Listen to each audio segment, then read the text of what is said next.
Hi friends, இன்னைக்கு knees கிச்சனில் நம்ம பார்க்க போகிற ரெசிபி என்னோட ஸ்டைல் கோவக்காய் கொண்டக்கடலை ரோஸ்ட். நம்ம சேனலில் நிறைய கோவக்காய் ரெசிபிஸ் இருக்குது. அதோட கண்டினியூஷன் தான் இந்த கோவக்காய் கொண்டக்கடலை ரோஸ்ட். இப்போ வாங்க வீடியோக்கு போகலாம். ஒரு ஸ்டீமரில் தண்ணியை விட்டுட்டு தண்ணி சூடானதுக்கப்புறம் அதில் ஸ்டீமர் பாஸ்கெட் வச்சுக்கலாம். ஸ்டீமர் பாஸ்கெட் இல்லாதவங்க இட்லி பண்ணுற மாதிரியே இதை பண்ணலாம். கோவக்காவை ஸ்க்ரீனில் பார்க்குற மாதிரி கட் பண்ணிட்டு அதை கட் பண்ணி முடிச்சதுக்கப்புறம் 3 கப்பு வரா மாதிரி எடுத்துக்கோங்க. இது வச்சு தான் மீதி எல்லா மெஷர்மெண்ட்டும் மாறப்போகுது. இப்போ இந்த ஸ்டீமரில் கோவக்காவை ஆட் பண்ணிட்டு அதுக்கு தேவையான உப்பில் பாதி உப்பு சேர்த்தா போகும். அதாவது நான் 3/4 டீஸ்பூன் உப்பு சேர்த்துக்கிறேன். இதை சேர்த்துட்டு நல்லா மிக்ஸ் பண்ணிடலாம். மிக்ஸ் பண்ணதுக்கப்புறம் நம்ம இதை 6லேருந்து 8 நிமிஷத்துக்கு ஸ்டீம் பண்ண போகிறோம். இது 6லேருந்து ஏன் 8 நிமிஷம் அப்படின்னா, நம்ம கட் பண்ண திக்னஸ் கோவக்காவோட ஏஜ் இதை பேஸ் பண்ணி நம்ம ஸ்டீமிங் டைம் மாறும். ஸோ கோவக்காய் வந்து கம்ப்ளீட்டாக குக் ஆகிடுதான்னு எடுத்து டேஸ்ட் பண்ணி பார்த்தீங்கன்னா உங்களுக்கு தெரிஞ்சிடும். இதை ஸ்டீம் பண்ணி முடிச்சதுக்கப்புறம் ஒரு கனமான வானிலையில் லோ மீடியம் ஃப்ளேமில் 30 ml எண்ணெய் சேர்த்துக்கலாம். இதுக்கு நல்லெண்ணெய் தான் நல்லாயிருக்கும். நல்லெண்ணெய்னா கடலெண்ணெய் சேர்த்துக்கோங்க. எண்ணெய் நல்லா சூடானதுக்கப்புறம் இதில் 1/2 டீஸ்பூன் கடுகு, 3/4 டீஸ்பூன் கடலைப்பருப்பு, 3/4 டீஸ்பூன் உளுத்தம்பருப்பு, 1 டீஸ்பூன் ஜீரகம், கொஞ்சம் கருவேப்பிலை எல்லாத்தையும் சேர்த்துட்டு நல்லா தாளித்து எடுத்துக்கலாம். தாளிச்சதுக்கப்புறம் இதில் 1/2 டீஸ்பூன் பொடிசாக நறுக்கிற பூண்டு சேர்த்துக்கலாம். பூண்டு வந்து ஆப்ஷனல், உங்களுக்கு வேண்டாட்டி ஒமிட் பண்ணிவிடுங்க. பூண்டு சேர்த்த உடனேவே 3/4 கப்பு பொடிசாக நறுக்கின வெங்காயத்தை சேர்த்துக்கலாம். வெங்காயத்துக்கு தேவையான உப்பையும் சேர்த்துட்டு இதை கண்ணாடி பதம் வர வரைக்கும் குக் பண்ணலாம். இதுக்கு சுமாராக நமக்கு 5 நிமிஷம் ஆகும்.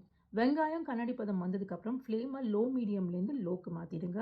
மாற்றிட்டு இப்போ நான் ப்ரெஷர் குக் பண்ண கொண்டக்கடலை எடுத்துகிட்டு இருக்கேன். 1/2 கப்பு கொண்டக்கடலையை 8 மணி நேரம் ஊற வச்சதுக்கப்புறம் ப்ரெஷர் குக்கரில் 3 விசில் போட்டு எடுத்துக்கோங்க. அதில் வர டெக்ஸ்டர் சுண்டல் டெக்ஸ்டராக பர்ஃபெக்டாக இருக்கும். அந்த குவான்டிட்டி தான் இன்றைக்கி நம்ம யூஸ் பண்ண போகிற குவான்டிட்டி. பதம் அப்படின்னு பார்த்தீங்கன்னா, நீங்கள் சுண்டலுக்கு எப்படி பண்ணுவீங்களோ அந்த பதத்தில் கொண்டக்கடலையை குக் பண்ணி எடுத்துக்கோங்க. கொண்டக்கடலை குக் பண்ணி முடிச்சதுக்கப்புறம் அது கண்டிப்பாக தண்ணி இருக்கும். தண்ணியெல்லாம் வடிச்சதுக்கப்புறம் இதில் சேர்த்துக்கோங்க.